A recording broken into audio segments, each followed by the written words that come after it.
Support comes from St. Louis Public Library Foundation, helping the library serve children and their families with programs and services needed to become lifelong readers. More information about the foundation is at slpl.org. From St. Louis Public Radio. This is the Politically Speaking Hour on St. Louis on the Air. I'm Jason Rosenbaum. In the last segment, we heard Democratic U.S. Senate nominee Lucas Kunce mention his memorable clash with GOP U.S. Senator Josh Hawley at the State Fair in Sedalia. The confrontation correctly foreshadowed that the race between the two men would be contentious and personal. Previous election violations, and here you're going to do them again, man. Let's debate. Let's do it. We got all five, and I agreed to Fox News. Let's go right over there. Let's go I'll right see now. you on Fox Jason, News, bro. You want to moderate? We offered you a safe all right. space. Go for it. But there was a bigger revelation in this scrum than just a debate over debates. At the State Fair, Hawley said he no longer supported right to work, which bars unions and employers from requiring workers to pay dues as a condition of employment. This was a huge shift for Hawley, who previously supported the policy when he first ran for office in 2016. In 2017, then-Governor Eric Greitens signed right to work into law, but Missouri voters soundly repealed it in 2018. Illinois voters approved a constitutional amendment in 2022 that bars the state legislature or local governments from enacting right-to-work laws. I don't think it's fair to ask union organizers to have to organize for people who are not paying union dues. When you get a union contract, it's for all the workers in the shop, in the organization. But if a bunch of those people don't pay dues, but yet they get the benefit of the contract, I just think that's not fair. Kunce and his allies have sought to portray Hawley's comments as desperate pandering during an election year. He's tried to remake himself an election year because he knows that taking away our rights is not something that people want, and he's scared about it. Why are the teachers You're scared about me? it. Do a real debate, man. Most of Missouri's unions have been backing Kunce since he entered the race in early 2023. But not everybody is viewing Hawley's conversion on right to work as a bad thing. Billy Crow is a second-generation member of the St. Louis-based Sheet Metal Workers Union Local 36. Crow is also a Republican who opposes abortion rights, wants lower taxes, and supports stricter immigration laws. He sees Hawley's pro-union rhetoric as the next step in Republican outreach to union members. The more Republicans that can see our point of view as union members, the better. And we want to keep right to work out, whether it's the county by county, the state by state, or a national right to work law. Like we that's not a good thing for union members or for the country as a whole, as we believe. Now, we should note here that organized labor is not this political monolith.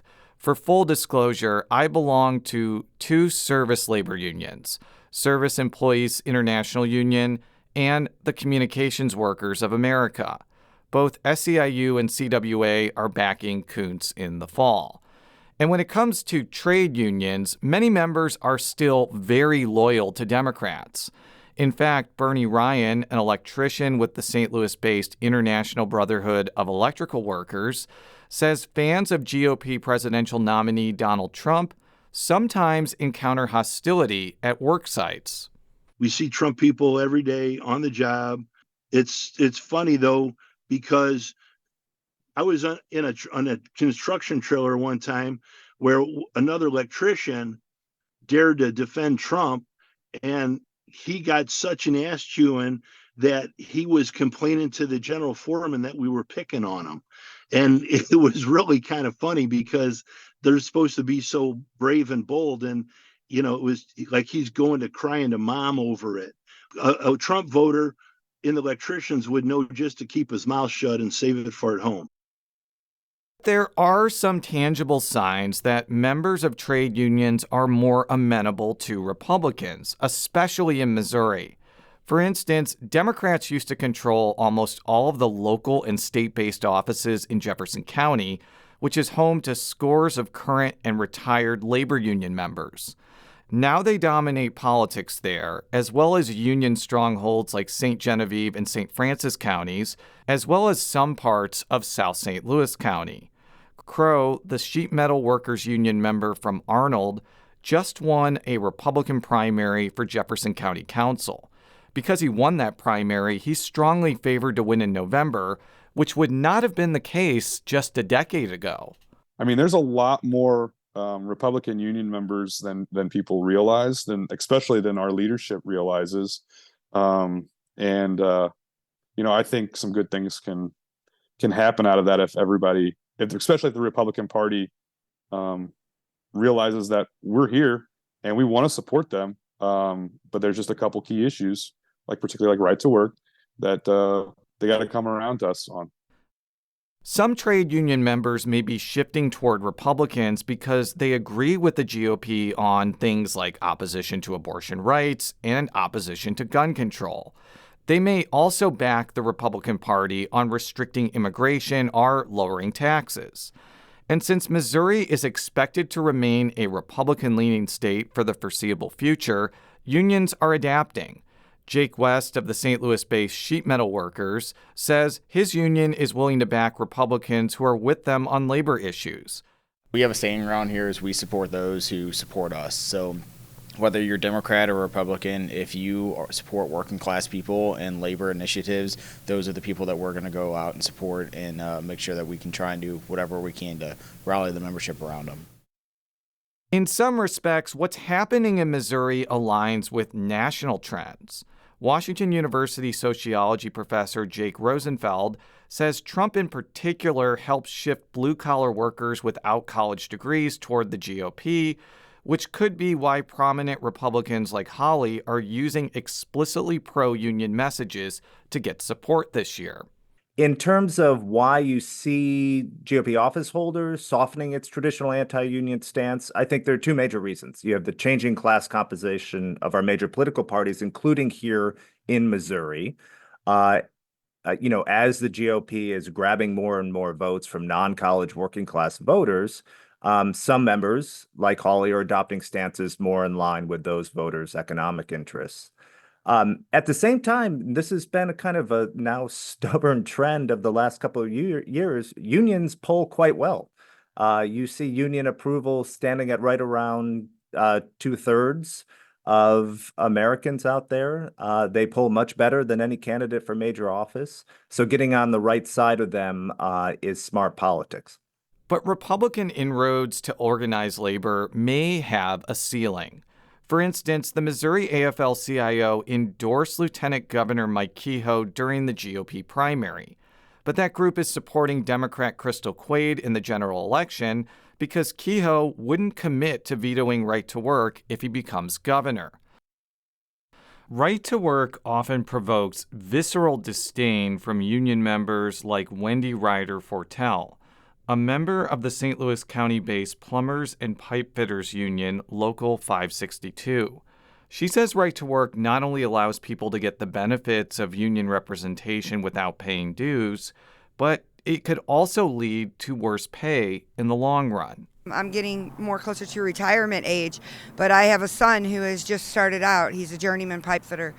So the future generation, right to work would be horrible for them. And union leaders are pretty skeptical about people like Hawley, adding that they want to see his rhetoric matched with votes for their priorities. Rosenfeld, the Washington University sociology professor, says the real test could be if Hawley and Democrat Kamala Harris win, and whether Hawley will, for instance, vote for Harris's nominees to the National Labor Relations Board, or back federal legislation making it easier for workers to organize. Saying you're a supporter of right to work, or you're no longer a supporter of right to work legislation, doesn't mean you are then going to turn around and vote on a major piece of legislation as it comes before you. And I'd say that so far, this kind of shift in rhetoric and in some cases action on the part of Hawley, J.D. Vance, Marco Rubio, some others, the action has remained largely in the realm of symbolic. But that's not to say that these words and limited actions don't matter. I think they provide space for others in the broader GOP umbrella to kind of break with longstanding party orthodoxy and support some pro-union positions. The Missouri State Fair this year provided another piece of anecdotal evidence that Republicans have more work to do to attract members of organized labor. After the Kuntz-Hawley scrum ended, Hawley was giving a speech across the street from the fairgrounds. Midway through, a group of union members interrupted him. TV debate! TV debate! TV debate! TV debate! And perhaps that small moment may showcase larger skepticism that Republicans like Hawley are going to need to follow through on their pro-union rhetoric by supporting pro-union initiatives.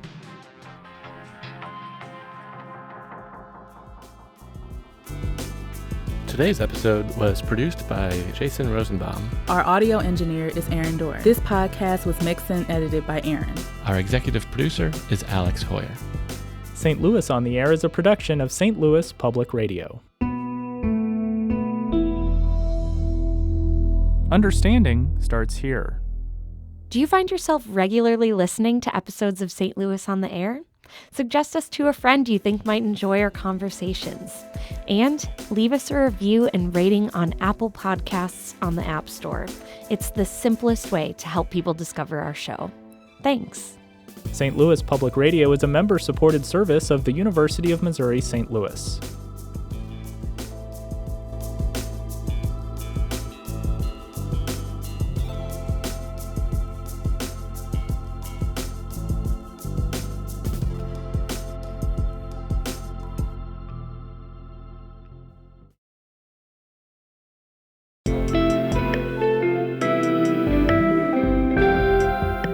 The Gateway brings you the day's news each weekday from around the St. Louis region and the state capitals in Jefferson City. Our schools are accredited. We don't need this bill. And Springfield. How many more years must pass before lawmakers see time is of the essence? I'm Abby Larico. Join me each weekday for The Gateway on the STLPR app or wherever you get podcasts.